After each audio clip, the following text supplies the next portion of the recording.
tentar fazer uma exposição aqui para vocês, discorrendo minha opinião sobre os mais variados temas. Não farei tanto juízo de valor assim acerca dessas questões que a gente vai discutir aqui, dizendo se são boas ou se ruins, mas, de fato, uma exposição descritiva. Então, o primeiro ponto é esse. Segundo ponto, que me parece importante, eu venho notando desde 2009, 2010, e ao longo de todos esses anos em que venho participando de um monte de eventos sobre o novo Código de Processo Civil, sobre direito processual civil em geral, para alunos de graduação, advogados, magistrados no Brasil inteiro, eu tenho notado o seguinte: são dois os movimentos ou duas as reações, por assim dizer. Primeira, é um preconceito no sentido de não compreender o novo e, por isso, eu querer deixar de lado o novo. Né? Como que fechar a janela, fechar a porta para aquilo que vem chegando, e eu não quero estudar aquilo pura e simplesmente. Esse, me parece, é um sentimento mais ou menos natural, que todos nós temos. Mas o segundo, que me parece pior, que é o difícil mesmo de enfrentar, e eu falo isso como advogado, né, há mais ou menos 25 anos, e eu nunca vi um período tão difícil para mim, enquanto advogado, como esse, de resistência, de dificuldade, né, em ver aplicada uma lei. Né. O segundo movimento é de uma resistência no sentido de não querer o novo. Eu não quero aplicar o novo Código de Processo Civil. Né. Eu dava aulas, né, no começo deste ano, na iminência da entrada em vigor do novo Código de Processo Civil, e muita gente, como disse o Pedro, acreditava ainda que o novo CPC não entraria em vigor. Né? Tinha gente dizendo assim, mas será que vale a pena comprar o novo código que está ali impresso, etc. Né? Será que vale a pena estudar o novo código, mas não vão adiar a entrada em vigor? E, de fato, havia muita gente mesmo, em vários setores, né, trabalhando contra o novo Código de Processo Civil. E como isso não deu certo, houve essa pequena reforma da reforma, de que falaremos um pouco aqui. Esse me parece que é um grave problema que nós temos que enfrentar. Nós vivemos em um sistema, nós vivemos em uma sociedade como um todo, em que se tornou, de certo modo, comum não respeitar as leis, não respeitar o direito, não respeitar a norma constitucional. Eu recebi ontem, eu tinha acabado de chegar de viagem, cheguei em São Paulo, recebi uma mensagem de um colega de Brasília, advogado, mandando para mim uma decisão do Supremo Tribunal Federal, não aplicando o artigo 988 do novo Código de Processo Civil em relação à reclamação e exigindo requisitos que eram previstos na lei passada, na lei revogada, e que não fazem mais sentido à luz da nova lei. Então, me parece que esse é um grave problema que nós temos que enfrentar. O terceiro problema, e aqui eu faço, digamos, o meu meia-culpa também, e eu vejo aqui na plateia vários colegas professores, escritores, e é um grande desafio para mim falar para tanta gente de tanta qualidade assim, digamos, essa nossa tendência de cada um de nós, professores, autores de livros, etc., de querer criar um vocabulário próprio. O professor Pedro mencionou há pouco sobre precedentes, né? Eu até agora, olha, eu estou comprando todo tipo de livro que saiu. Livro bom, livro ruim, de autor conhecido, de autor desconhecido, obra de autor que escreve sozinho, obra coletiva. E confesso a vocês, eu devo ter encontrado uns 13, 14 conceitos de precedente. Né? Varia de acordo com o autor que você estiver lendo. E a impressão que nós temos também é de que cada um que escreve sobre esse tema e outros temas não quer se vergar a uma posição que seja razoável. A gente deseja, inclusive fazendo, às vezes, interpretação contra a legem, né, dizendo, não, mas tem que ser assim porque no common law e tal. Né? Então, me parece que essa é uma grande dificuldade que nós temos e a gente vai enfrentar ao longo desses primeiros anos, ou primeiros meses, pelo menos, a gente vai ter que verificar qual é que desses vocabulários, por assim dizer, que vai pegar. Porque muita gente está escrevendo, né? O Pedro comentou sobre as reformas de 95, né? Eu já advogava naquela época, né? E quase ninguém escrevia, não tinha internet. Né? Você citava ali 2, 3 autores de processo civil que escreviam sobre uma determinada matéria, a revista de processo chegava de vez em quando impressa em nosso escritório para a gente se atualizar, a gente não via jurisprudência, né? Hoje a gente vê decisões proferidas ontem, pelo STJ já estão disponibilizadas hoje. Então, hoje as coisas mudam muito rapidamente, e isso inclusive no nosso segmento, né? No segmento daqueles que estudam e escrevem sobre direito processual civil. E tem um monte de sites jurídicos. E o pessoal é muito criativo, tem teorias para todos os gostos, né? Então, nós falaremos aqui sobre um ou outro tema que eu considero interessante, e me parece que são temas importantes, mas há por aí, na jurisprudência, na doutrina em geral, nos sites jurídicos, em livros, opiniões as mais variadas. E nós vamos, de fato, passar agora por um momento, digamos, de adaptação, de acomodação dos entendimentos a respeito desses mais variados assuntos. Essa é uma dificuldade que nós vamos enfrentar. E por isso que eu digo que, quando se trata de estudar o novo Código de Processo Civil, o que é indispensável para nós todos é uma boa dose de humildade, né? Uma boa dose de humildade, né? Não é o momento, e sobretudo em círculos acadêmicos como esse hoje, em grande medida também um encontro acadêmico, não é o momento de querer impor ideias, pura e simplesmente, né? A gente parece que foi criado como para litigar, entre aspas, inclusive quando a gente está escrevendo, né? Ou seja, eu escrevi tal coisa no ano passado, o Beltrano discordou, agora eu tenho que mostrar que ele está errado. Ou seja, eu não quero me vergar, né? Eu não quero admitir que eu posso mudar de opinião. Então, me parece que os encontros e trabalhos acadêmicos, etc., tem que ser, entre nós, os mais construtivos, né? Vamos ver se a gente consegue fazer isso.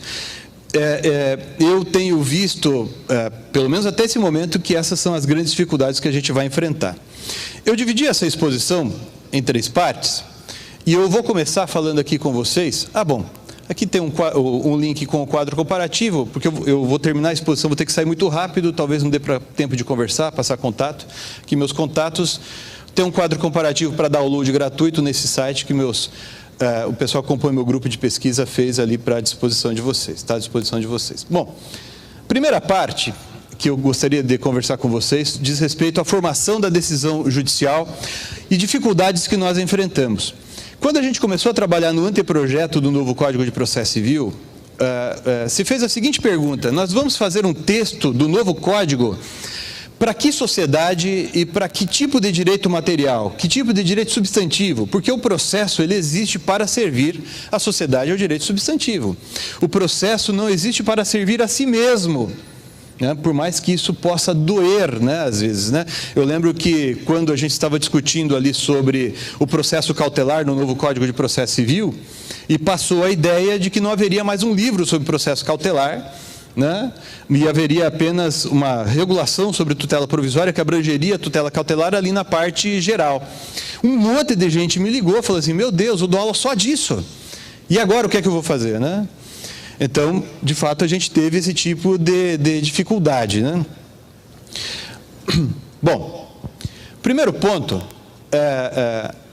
quando a gente vai trabalhar com um novo código, se esse novo Código de Processo Civil, ele tem por finalidade servir a essa sociedade em que vivemos, temos que saber que sociedade é essa, que problemas nós enfrentamos. De acordo com esses pensadores que tratam dessa temática, nós vivemos numa época da urgência, mas não apenas urgência no sentido de fugacidade, no sentido de que estou correndo atrás de algo e não alcanço, né? E parece que isso sucede entre nós nas relações humanas em geral, nas relações contratuais, relações de direito de família e assim sucessivamente. Assim também, essas relações são aquilo que o pessoal chama de pós-modernidade, mas sobretudo de complexidade. Isso é uma coisa, me parece interessante, com a qual o direito tem que tentar lidar. Eu trouxe aqui um exemplo para vocês de uma notícia que foi publicada esses dias atrás sobre poliamor.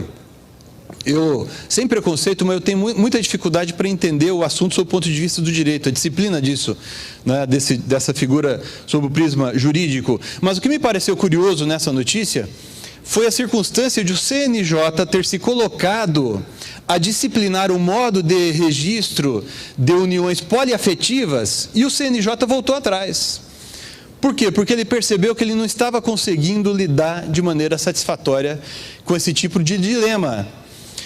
olha só que interessante, se a gente tem uma sociedade em que tudo muda muito rapidamente, e uma sociedade que é tão complexa, esse aqui é um exemplo de direito de família, mas eu poderia citar exemplos de direito contratual, né? Todos estão acompanhando aí, recentemente, o caso de decisões judiciais bloqueando o WhatsApp. Né, o uso do WhatsApp, ou seja, nós não conseguimos nos ajustar, do ponto de vista do direito, a essa complexidade e a rapidez como as coisas sucedem no dia a dia. Né? Isso tudo acaba impondo, isso tudo que eu coloquei para vocês ali, esse exemplo, né, acaba impondo que o próprio modo como se constrói o sistema jurídico vai sendo modificado, né? Então, se antigamente eu conseguia disciplinar de maneira satisfatória os problemas que aconteciam na sociedade, com textos mais precisos, mais específicos, sobre o comportamento das pessoas, a disciplina de contrato, etc., a gente percebe que isso não dá mais conta, e daí então o legislador volta-se à construção, ou passa a construir, né, textos com conteúdo vago indeterminado. Então, se antigamente os casos de nulidade do ato jurídico eram precisamente disciplinados no Código Civil, vem o Código de Defesa do Consumidor e diz que anula a cláusula abusiva. Ora, a lei não diz o que é cláusula abusiva, ela apenas diz que a cláusula abusiva é nula. O que é cláusula abusiva? Nós vamos definir isso ao longo do processo.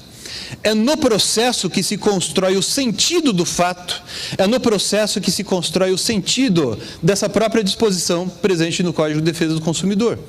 Cláusulas gerais. Eu tenho ali, por exemplo, no Código Civil, né, o artigo 2035, dizendo que anula a cláusula que ferir a função social do contrato. Que isso? Que é a função social do contrato?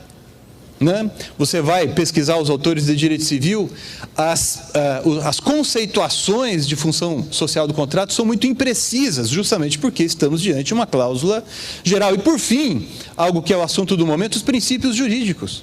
Né? Hoje se usa como, digamos, argumentação o princípio da dignidade da pessoa humana para tudo. Né? O sujeito vai pedir uma revisão de cláusula contratual, usa lá a dignidade da pessoa humana. Né? Isso é uma coisa curiosa, porque até mais ou menos 2004, 2005, mesmo os tribunais superiores, o Supremo Tribunal Federal, o Superior Tribunal de Justiça, faziam pouca referência à dignidade da pessoa humana. Alguma coisa aconteceu ali naquela época, alguns colegas dizem que foi a entrada em vigor do novo Código Civil, né?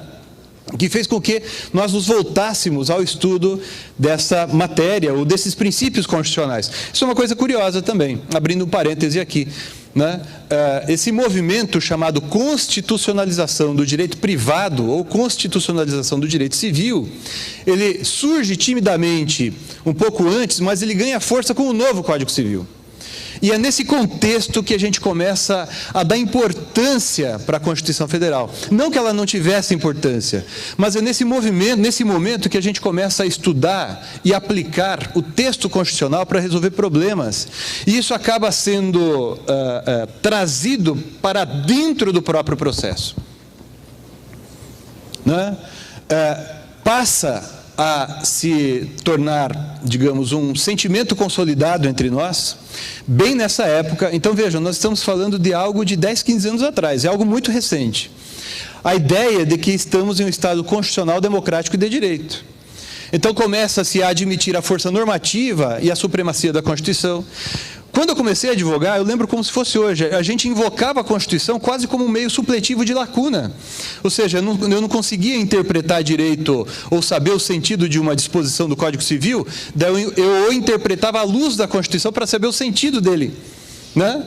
É curioso isso. Eu lembro que eu fazia estágio no escritório de advocacia, e eu citei um princípio constitucional lá qualquer na petição, e o advogado, o dono do escritório, riscou e disse: isso aqui não é livro de autoajuda. A gente não citava texto da Constituição em nossas petições, em nossas decisões judiciais. É algo relativamente recente entre nós. Claro que a maior parte de vocês aqui, que eu estou vendo pessoal muito novo, né, começou a advogar há pouco tempo, já começou a advogar, ser juiz, professor, etc., há pouco tempo, já começou a atuar no dia a dia à luz desse novo contexto, por assim dizer. Mas aqueles que são um pouquinho mais antigos, como eu, que advogam há uns 25 anos, ou são juízes há mais ou menos esse período de tempo, deve se lembrar disso que eu estou falando. A gente não citava a Constituição para nada. Então começa a se admitir a força normativa e a supremacia da Constituição, né? Quando a gente admite isso, a gente começa a dar densidade a esses valores que estão na norma constitucional, no texto constitucional. Então, a ideia de Estado democrático que envolve a ideia de participação.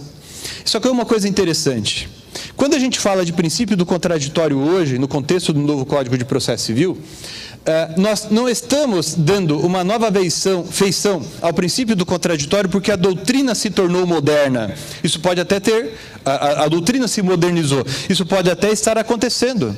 Mas o que sucede é que o princípio do contraditório ele é concebido a partir da ideia de Estado democrático, da ideia de participação efetiva no curso do processo, né? Por isso que se fala hoje em contraditório como direito à influência. Mas a participação em sentido mais amplo, né? Uma parte da doutrina que eu considero muito, estuda o princípio do contraditório a partir do próprio dever de cooperação. Então, o contraditório como direito e como dever também, né? Ainda, por favor, né?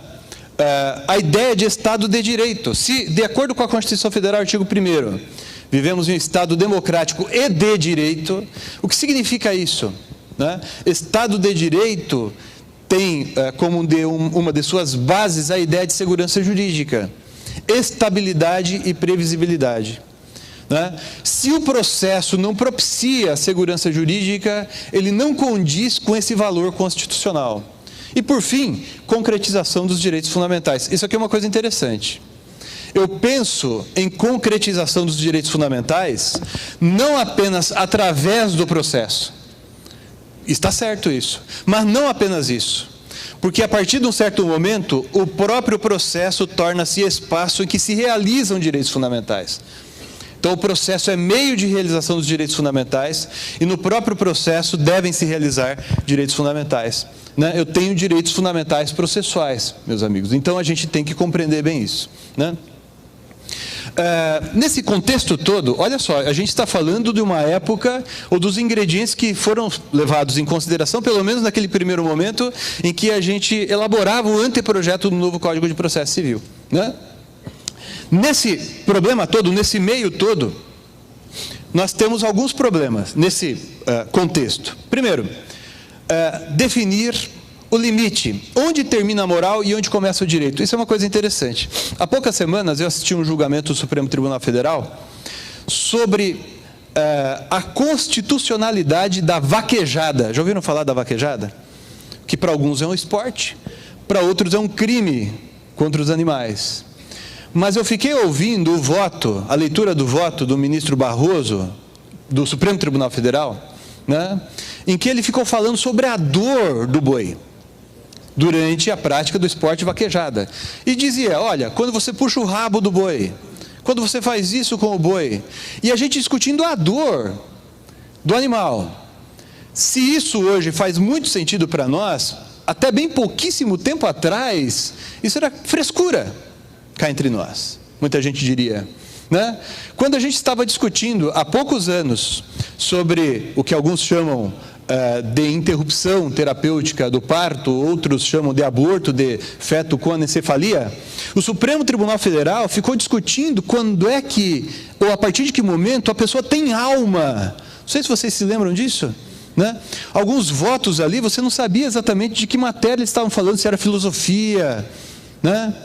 Teologia, né? Ou seja, fica cada vez mais difícil distinguir ou separar a moral do direito. E esses problemas todos são trazidos para o judiciário, né? Esses problemas todos, primeiro vêm ao nosso escritório, né? Porque a pessoa vem e diz, não, eu tenho direito a isso. E daí a gente leva ao judiciário. Próximo, né? Judicialização da política. Então a gente vê órgãos da administração pública cada vez mais incapazes, por assim dizer, de dar conta das demandas da sociedade. Isso acaba indo para o judiciário, né? Lentidão dos órgãos legiferantes, por absurdo que possa parecer, eles fazem muitas leis, mas as leis que fazem não disciplinam de maneira satisfatória os problemas, mas nós levamos os problemas ao judiciário mesmo assim, né? E acaba isso desembocando naquilo que se convencionou chamar de ativismo judicial. Então vejam só as dificuldades que nós temos que enfrentar na construção, na criação da solução jurídica. Uma sociedade extremamente complexa, à luz de um sistema jurídico também extremamente complexo, né? Esse momento, esse autor, que muita gente gosta, outros nem tanto, mas ele é muito famoso, chamado Zygmunt Bauman, ele chama esse momento que nós estamos vivendo agora de interregno. Eu achei muito interessante quando eu li esse texto dele, interregno no sentido de momento entre reinos, né? Ou seja, terminou o reinado de fulano, não sabemos exatamente quem será o próximo rei, então a gente não sabe exatamente agora qual é o direito. Né? Se alguém aqui assiste Game of Thrones, deve ter feito uma relação. Né? E é mais ou menos isso que a gente vive mesmo, na sociedade como um todo, no direito como um todo e, aqui entre nós, no direito processual civil também. Né? É muito difícil hoje entender direito processual civil moderno, mas se é difícil estudando, imagine para quem não está estudando, né? Imagine para quem pura e simplesmente resiste em aplicar. Bom, nesse contexto todo, e à luz desse caldo, por assim dizer, que eu apresentei a vocês, o que é que a gente pode considerar essencial para aquilo que se convencionou chamar de direito processual civil moderno ou processo civil moderno? Primeiro, ele é democrático. Né? O que significa isso? Em síntese, cada um desses itens aqui daria para a gente ficar discutindo 1 hora, mas eu vou fazer só uma exposição rápida. Primeiro, envolve o reconhecimento de que as partes têm direito à participação processual, alguns autores chamam isso de status activos processuais, né? O direito de influir nos destinos do processo, o que acaba repercutindo, por exemplo, né, na ideia de contraditório efetivo, na proibição de decisão com surpresa para as partes, dentre outras consequências. É um processo que deve dar segurança às partes, o que vale dizer, as decisões devem ser fundamentadas, né? E deve haver estabilidade jurisprudencial e ainda deve ser um processo que sirva ao direito material.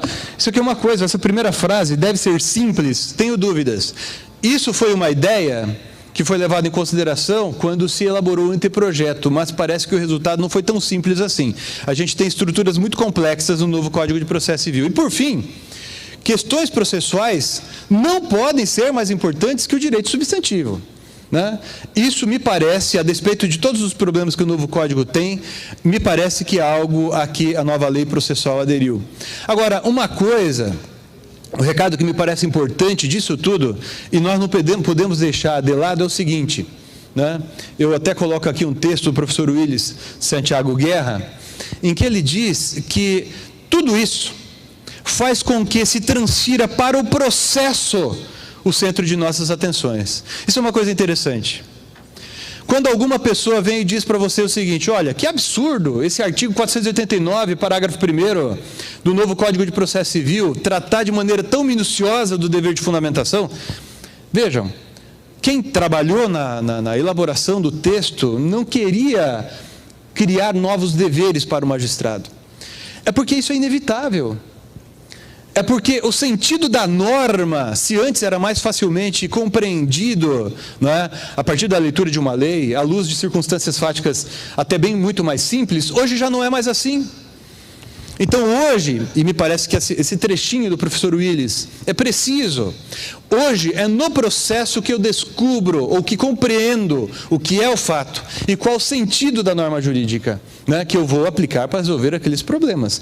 Então eu acabo transferindo, por assim dizer, o centro do raciocínio jurídico. O processo ganha uma importância, nesse momento, ganha uma dimensão que não foi desejada pelos processualistas, não foi desejada por aqueles que trabalharam na elaboração do anteprojeto, e tenho certeza também não foi desejado isso por aqueles que trabalharam na confecção do texto, daí então já projeto do novo Código de Processo Civil. É algo inevitável, é algo que a sociedade, por assim dizer, exigia. E é algo que também o direito material impunha, né? O direito material compreendido à luz da Constituição e o próprio direito processual compreendido à luz da Constituição.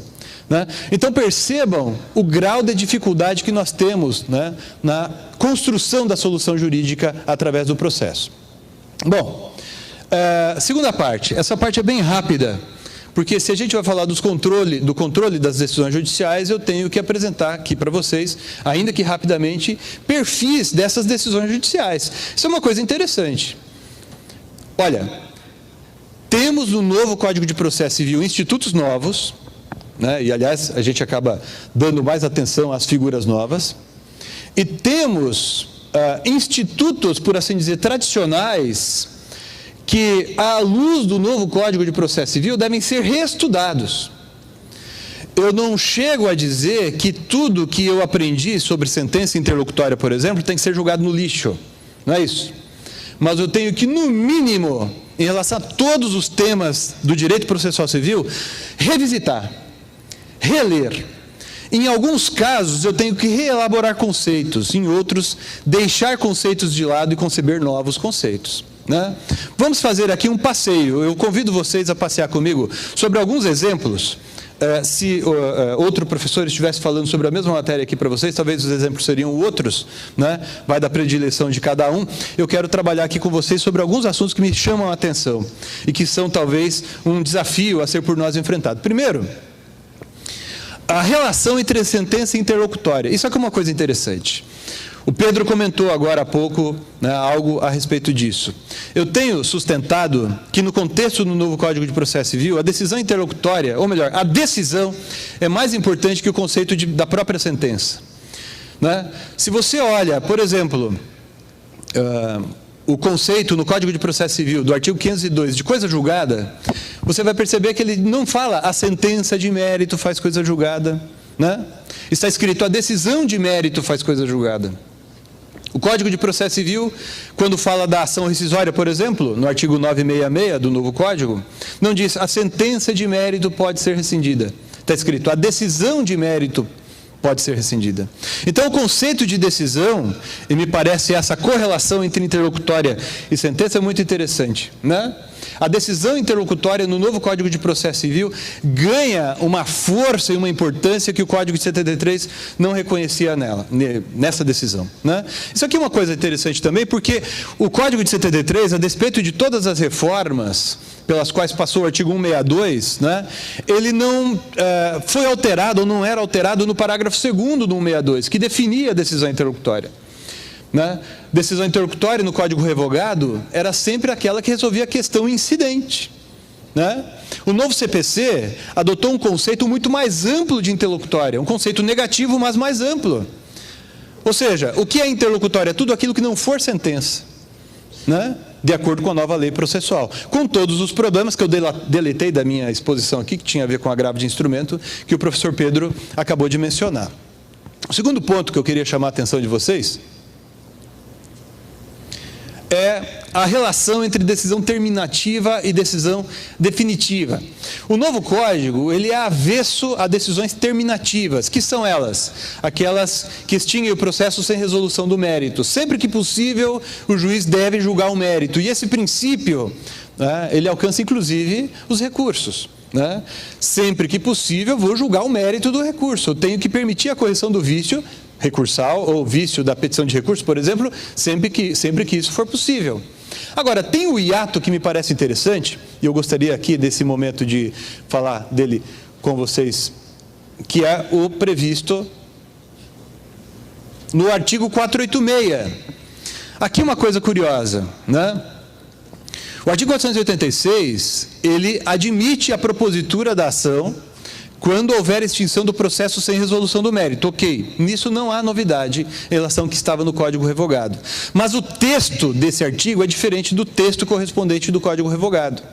Porque esse artigo 486, ele diz que naqueles casos ali referidos, nos incisos 1, 4º, 6º e 7º do 485, quando o juiz extingue o processo sem resolução do mérito, naquelas hipóteses, a propositura de nova ação depende da correção do vício que levou à sentença sem resolução do mérito. Olha só que interessante, diante disso pergunta-se, isso aí é coisa julgada material? Exemplo, o juiz extingue o processo dizendo que o autor não tem legitimidade ativa ad causam. A ação pode ser reproposta, diz a lei, sim, desde que corrigido o vício. Ora, corrigir o vício significa aquele autor não pode ser o autor. Tem que ser outro autor. Se é outro o autor da ação nova, eu tenho, na verdade, uma nova ação. Então, a rigor, eu estou aqui diante de uma figura que, se não produz aquele assim chamado efeito negativo da coisa julgada, produz algo muito parecido, ainda que não use esse termo, né? Então, essa é uma decisão que eu chamaria de quase definitiva, embora terminativa, produz efeitos de decisão definitiva. Temos ainda outra hipótese que eu gostaria de chamar a atenção de vocês, as chamadas decisões sumárias. Haverá daqui a pouco uma exposição do professor Cássio a respeito da tutela provisória, ele certamente vai aprofundar isso com vocês. Mas eu só quero mencionar aqui, pontuar, a hipótese do artigo 304 e do artigo 701 do novo Código. O 304 fala da estabilização da assim chamada tutela antecipada em caráter antecedente. Nome horrível. Para ser completo, é tutela provisória antecipada em caráter antecedente. Fica mais feio ainda, né? Mas essa decisão, diz o artigo 304, ela se torna estável se não houver interposição do recurso. Mais adiante a gente vai mencionar a previsão na lei, no parágrafo 2º em diante do artigo 304, de uma ação para demover esses efeitos aí, né? Mas é uma figura interessante, a estabilização da decisão. Ocorre coisa julgada nesse caso? Eu entendo que não. Eu entendo que tanto nesse caso como no anterior, nós estamos diante de variadas formas de estabilização, né? A coisa julgada é uma das formas de estabilização no novo Código de Processo Civil, né? Isso repercute, no entanto, no que diz respeito aos mecanismos de controle das decisões judiciais. O artigo 701 também trata de algo parecido em relação à tutela monitória. Só que o artigo 701 previu textualmente no parágrafo 3º o cabimento de ação rescisória, no caso ali descrito, né? Bom, terceira parte, sobre, agora sim, propriamente, o controle da decisão judicial. Terceira e última parte, né? Vamos examinar aqui alguns problemas relacionados a esse tipo de controle. O primeiro, me parece, diz respeito ao controle da própria fundamentação da decisão judicial, que a gente mencionou há pouco, né?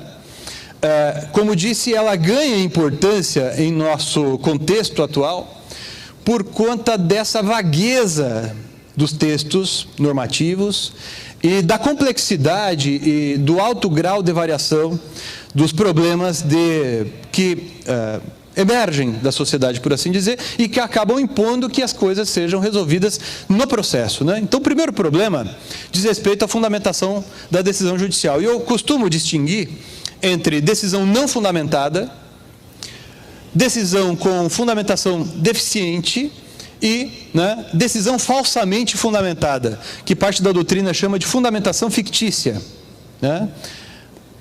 Primeiro, né, a fundamentação deficiente é aquela em que o juiz não examina todos os argumentos. O segundo, né,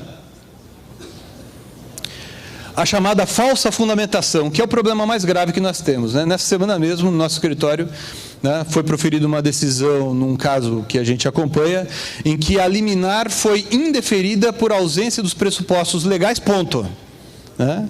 Ou seja, eu não sei quais os pressupostos que o ministro, né, levou em consideração ou não levou em consideração para não conceder, né, aquilo que a gente estava pleiteando, né? Mas é assim chamada decisão falsamente fundamentada. Isso é bastante comum, infelizmente. E olha só que interessante, eu não posso deixar de lado essa atividade que eu, juiz, tenho que desenvolver no curso do processo. Dá trabalho. Dá trabalho. Não tem jeito, mas não tem jeito. Porque esse é o ingrediente com quem eu tenho que lidar. Eu tenho que revelar, por assim dizer, não construir a partir do nada, mas com o meu trabalho intelectual, colocar na decisão judicial o sentido que eu atribuo à norma jurídica, né? E uma outra coisa que eu acho interessante, aqui a gente começa a entrar num problema mais tortuoso. Por favor, só para eu tirar uma dúvida, quem é advogado, levanta a mão, por favor, só para eu ter uma referência. A grande maioria, né? Então, eu tenho uma péssima notícia para vocês. Porque, normalmente, quando a gente examina o artigo 489, parágrafo 1º, incisos 5º e 6º, assim como os outros incisos, a gente olha para aquilo, né, dizendo, bom, olha só o juiz, o que ele tem que observar. Olha só o desembargador, o que ele tem que levar em consideração. Vou cobrar isso dele, né? E eu já participei de eventos em que alguns juízes, não todos, e não era aqui em Santa Catarina, porque os juízes aqui gostam do 489, parágrafo 1º, mas eu já participei de eventos em que eu tinha a impressão de que o juiz queria me matar, só por eu ter participado da comissão, e de algum modo ter ajudado a elaborar esse artigo, né? Mas aqui é uma notícia. Não sei se todos vocês já prestaram atenção no teor do inciso 5º e do inciso 6º do artigo 489, parágrafo 1º. Pode colocar na tela, por favor, de novo? Porque o que é que diz ali? O inciso 6º, por exemplo, porque ele está mais nítido quanto a esse ponto. Não se considera fundamentada a decisão que deixar de seguir enunciado de súmula, jurisprudência ou precedente invocado pela parte. Essa palavrinha, invocado pela parte, me parece relevantíssima. É interessante isso daqui. Por quê? Me disseram que tem um advogado aqui na região, que na petição dele, ele cita um monte de emendas de julgado sem dizer os porquês. Nesse sentido, a jurisprudência pacífica, 2 pontos, daí umas 20 emendas ali. Já viram isso aqui? Não, né? Eu acho que deve ser de outro estado. Veja, isso é invocar de maneira adequada a jurisprudência, ou o precedente, ou o enunciado de súmula? Quero crer que não. Eu não sou juiz, sou advogado. Mas eu, como advogado, em várias contestações que nós já apresentamos aqui à luz do novo código, já pedimos para o juiz intimar outra parte, e o juiz já deferiu isso para a parte esclarecer como é que a jurisprudência, entre aspas, que ele invocou na petição dele, incide no caso. Então, o sujeito citou ali 20, nossa, é muito comum isso, 20 emendas. Não sei se é porque eu advogo muito para réu, a gente vê muito isso, 20 emendas. Tem emenda de compra e venda que ele quer aplicar em contrato de leasing, coisa de locação que ele quer apresentar em empréstimo. Na verdade, pessoal, isso que para o juiz é dever, para a parte é ônus. Então, eu, quando cito jurisprudência, eu invoco jurisprudência, ou um enunciado de súmula, ou aquilo que eu considero um precedente na minha petição, eu tenho que explicar os porquês de sua incidência no caso, né? Então, aquela petição baseada em mera citação de emendas, a rigor, não tem lugar à luz do novo Código de Processo Civil, né? O juiz pode mandar intimar a parte, para que a parte esclareça como é que aquela orientação se aplica ao caso, né? E se aquilo não for esclarecido, eu não posso exigir que o juiz se manifeste na sentença dele sobre cada uma daquelas 20 emendas. Entendem a correlação? Então, deve haver um cuidado em relação a isso. Eu, como advogado de réu, já estou usando isso já há algum tempo, né? Lógico que é à luz do novo Código de Processo Civil, né? E se a petição se basear apenas nisso como argumento, a depender do ponto de vista, pode ser considerada até mesmo uma petição inicial inepta, né? Temos que tomar cuidado com isso. Agora vejam, essa preocupação com a jurisprudência faz todo sentido, mas o novo Código de Processo Civil, muito claramente, no que diz respeito ao controle da fundamentação da decisão judicial, estabeleceu gradações. Vejam, o parágrafo único do artigo 1022, quando fala do cabimento dos embargos de declaração, ele estabelece que a decisão é omissa quando, primeiro, inciso primeiro, deixe de se manifestar sobre tese firmada em julgamento de casos repetitivos ou incidente de assunção de competência aplicável ao caso. E segundo, incorra em qualquer das condutas descritas no 489, parágrafo 1º. Estranho isso, não é? Por que a norma faz essa distinção? Porque no caso do inciso 2º do parágrafo único do artigo 1022, parece, pelo menos em princípio, que, por exemplo, o juiz vai ter que se manifestar sobre uma decisão que eu considero um precedente, ou uma súmula qualquer, né? Porque foi invocada pela parte. Já no caso do inciso 1º do parágrafo único, o juiz tem que se manifestar sobre decisão proferida em casos repetitivos ou incidente de assunção de competência de ofício. Notem que há aí uma gradação. A primeira, digamos, manifestação dessa gradação a gente encontra nesse parágrafo único do artigo 1022. Indo além, o artigo 927, embora diga que os juízes têm que observar as figuras ali mencionadas, parêntese, muitos colegas chamam isso aqui tudo de precedente. Eu adoto um conceito um pouco mais restrito de precedente, mas eu não vou ficar falando sobre isso, porque eu vi que tem umas 5 exposições só sobre precedentes, né? Nesse congresso aqui. Mas, de todo modo, para mim, não é tudo aqui que é precedente, né? E não é tudo aqui para mim que é vinculante também. Tá certo? Também, quanto a esse ponto, há muita controvérsia, né? Mas aqui há também gradações, né? O 988, esse artigo 927, ele faz referência àquelas figuras que estão no artigo 1022, mas há menção também aos casos repetitivos, ainda aqui, e a assunção de competência ali no inciso 3º.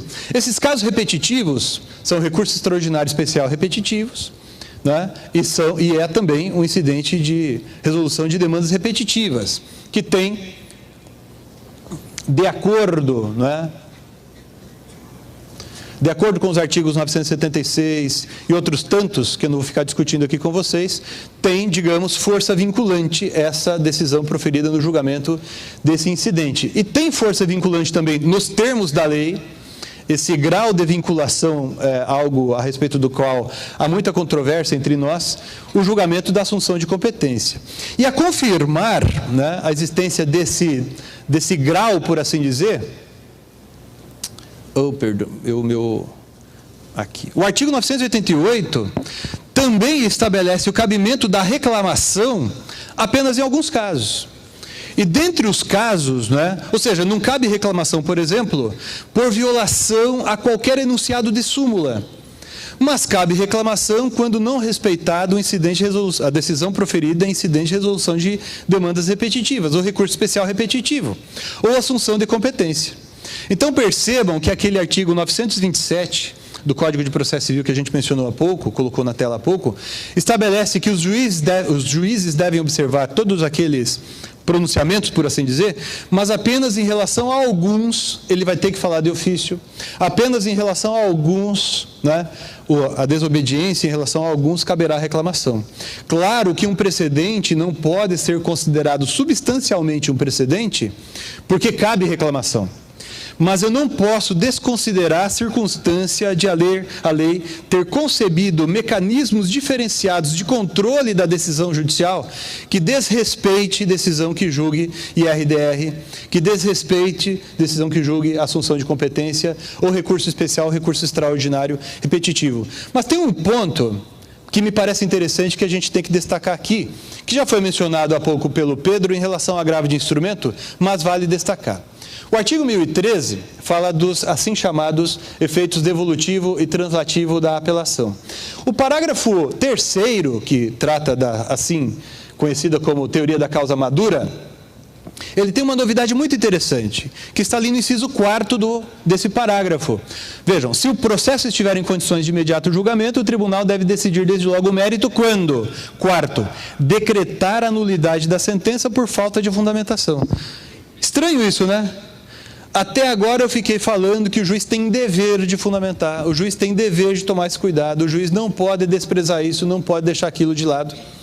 Mas daí vem o parágrafo 3º do artigo 1013, em seu inciso 4º, impõe, por assim dizer, ao tribunal, ao julgar a apelação, que se o tribunal compreender o objeto do debate, se a causa estiver madura, contraditório observado, etc., etc., ele julga desde logo a questão a despeito da nulidade, por falta de fundamentação. O tribunal decreta a nulidade da sentença e julga a questão que não foi adequadamente examinada pelo juízo de primeiro grau.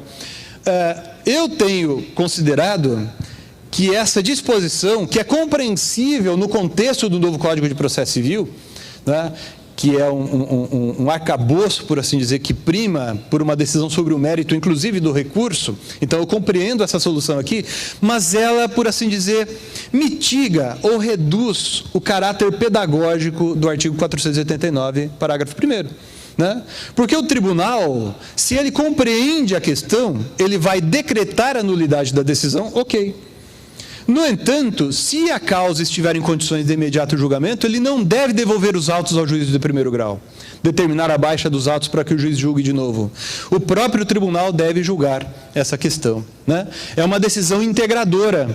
Aquele conceito que a gente usava de recurso, né, como meio através do qual se reforma, anula a decisão, etc., é um conceito hoje, no contexto do novo Código de Processo Civil, um conceito insuficiente. Bom, prosseguindo, falamos do artigo 988, já mencionamos aqui. Aqui a gente vai ter muitos problemas, porque a reforma pela qual passou o novo código, aqui ficou a letrinha pequenininha, mas vocês vão entender, né? A reforma pela qual passou o novo código no começo deste ano, criou um cipoal procedimental, um verdadeiro engarrafamento, quando a gente está falando da aplicação da técnica dos recursos repetitivos em relação aos recursos especial e extraordinário em seu trâmite no tribunal local. Vejam, se o STJ tiver firmado uma tese no julgamento de recurso especial repetitivo, e você interpuser o seu recurso especial numa causa que está tramitando aqui no Tribunal de Justiça de Santa Catarina, dizendo que aquela tese não se aplica àquele caso, ao seu caso, ou seja, você está apontando a distinção, né? A presidência do tribunal local, diz o artigo 1030, vai realizar o exame desse seu recurso e vai poder negar seguimento ao seu recurso, dizendo, não, o STJ já decidiu que é válida a cláusula contratual nesse caso. Logo, o seu recurso não pode ter seguimento. Aqui, curioso, pode colocar na tela de novo, por favor? Parece que houve ali alguma malandragem do legislador, porque no inciso 1º ele fala em negar seguimento, e ali no outro inciso, que vem adiante, no inciso 5º, coloca realizar o juízo de admissibilidade. Ué, negar seguimento não é juízo de admissibilidade?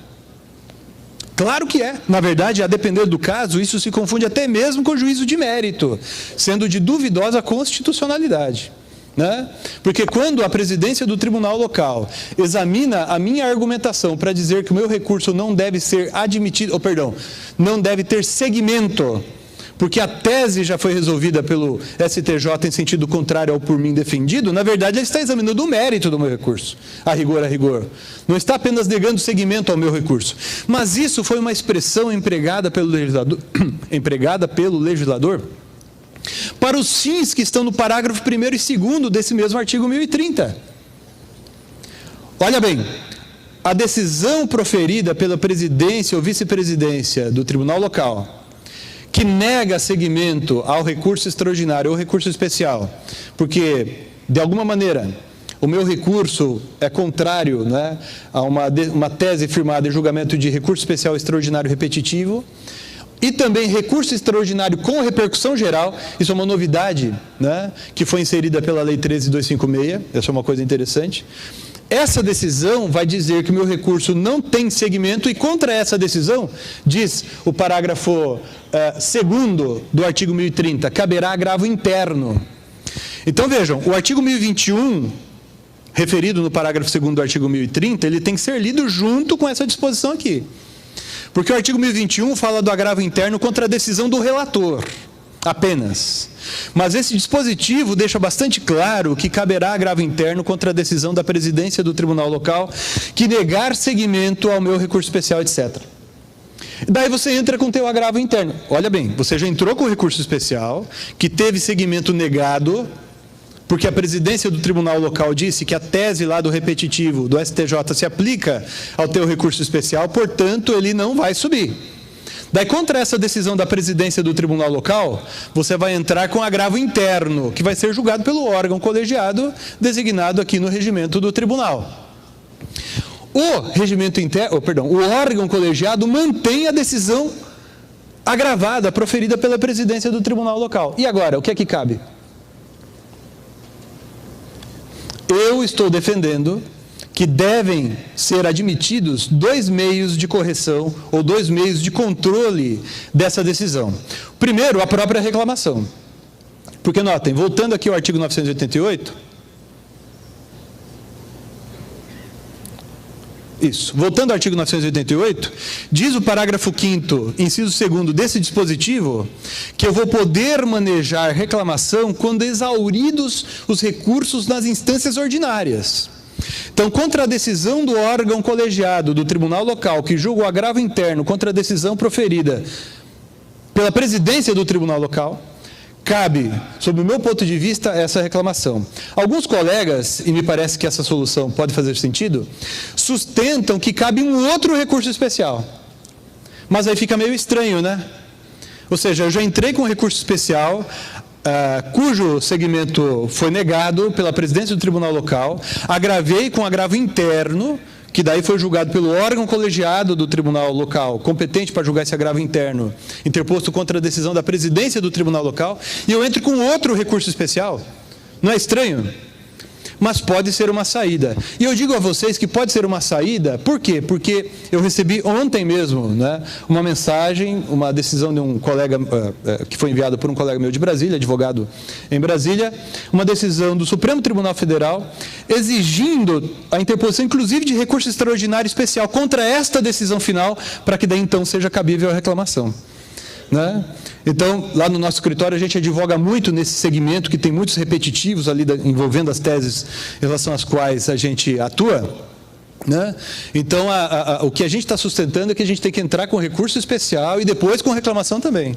Né? Ou seja, todos os meios admissíveis. Né? Prosseguindo.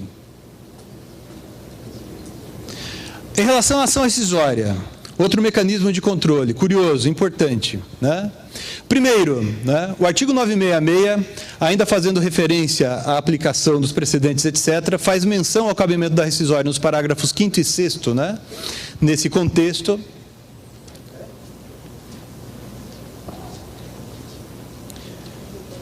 O artigo 966, parágrafo 3º, parágrafo 2º, trata daquela hipótese de cabimento da ação rescisória contra a decisão terminativa, né, que eu comentei com vocês, que pode ser considerada quase definitiva.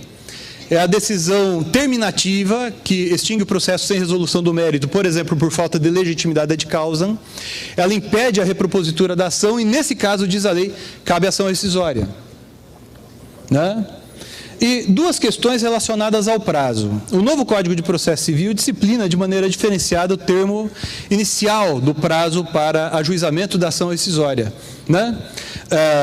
Há um tratamento mais minucioso, por assim dizer, e diferenciado do termo inicial do prazo em relação a algumas hipóteses de cabimento, né? Como, por exemplo, a descoberta de prova nova.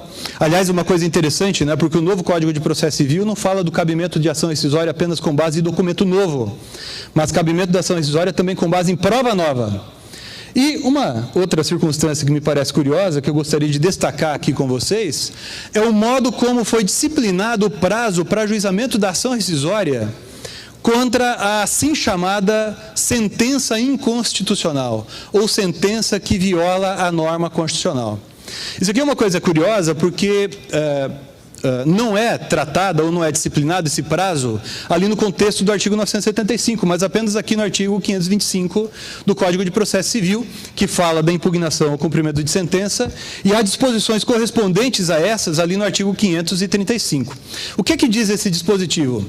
Vejam, o parágrafo 2º trata de uma definição de inexigibilidade ou inexequibilidade da decisão, né, proferida de modo contrário à norma constitucional, nos termos assim considerados pelo Supremo Tribunal Federal.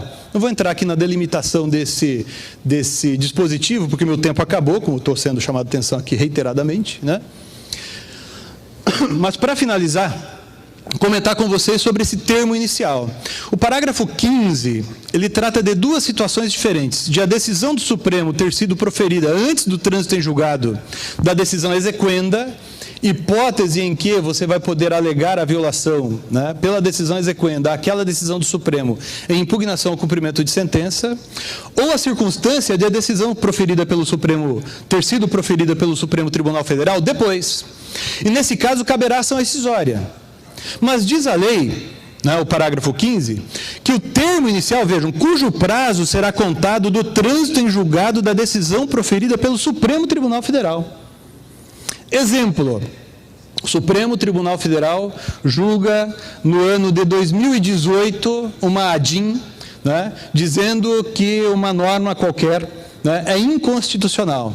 Sob esse ponto de vista, de acordo com a lei, a partir de 2018, porque foi nesse momento em que foi proferida a decisão pelo Supremo Tribunal Federal, começaria a correr o prazo para ajuizamento da ação rescisória contra decisões proferidas antes, hoje, por exemplo, ou muito antes, né, eventualmente. Né?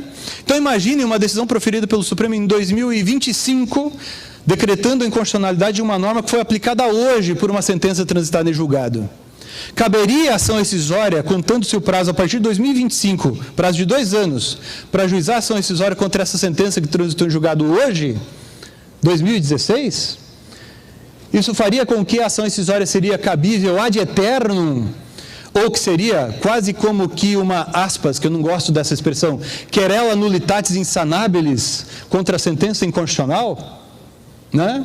Isso não geraria mais que uma insegurança jurídica, um caos jurídico? Né? Eu tenho defendido, por conta disso, que em casos assim, em que o Supremo se manifesta, né, sobre inconstitucionalidade em tempo muito posterior à edição da norma, ou a prolação de decisões com base em determinada norma, que ele faça a modulação. Para ele próprio, o Supremo Tribunal Federal disponha sobre quais decisões podem vir a ser alcançadas por ação rescisória.